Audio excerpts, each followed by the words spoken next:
There was a time in this body when Republicans and Democrats could come together and reason together, where not everything we did was a shirts and skin partisan battle. Good morning, no, it's not.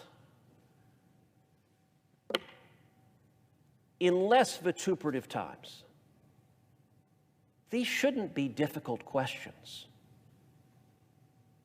When I forced a vote on the Senate floor that the D.C. public schools should not throw out of school every student who hasn't received the COVID vaccine, and mind you, that's 20% of the students in the D.C. public schools, and in the African-American community, it's 40% of the African-American students in the D.C. public schools. I'm sorry to say, when we voted on that in the Senate floor, every single Senate Democrat, all of them, voted to throw out of public schools 40% of the black kids in D.C.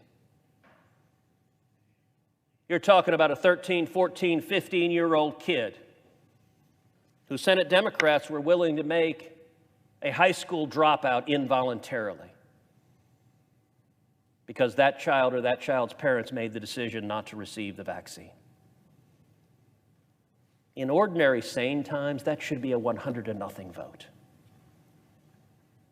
You would think it was almost satirical that someone would stand up and say, we are debating whether or not to throw out of D.C. public schools 40% of the African-American children.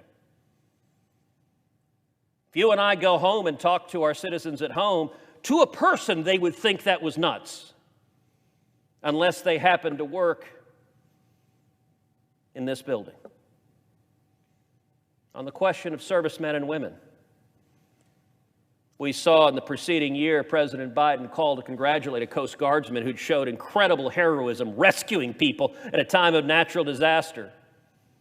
That Coast Guardsman within the week was notified he was being terminated because he hadn't gotten the COVID vaccine. This shouldn't be divisive.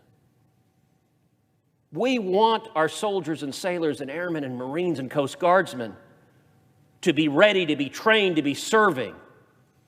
And if the administration agrees the mandate makes no sense today, why would we sit by and let thousands upon thousands of them remain fired, terminated, and denied the benefits they have earned?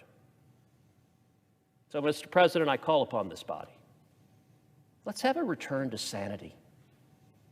Let's fight for the men and women we are elected to represent.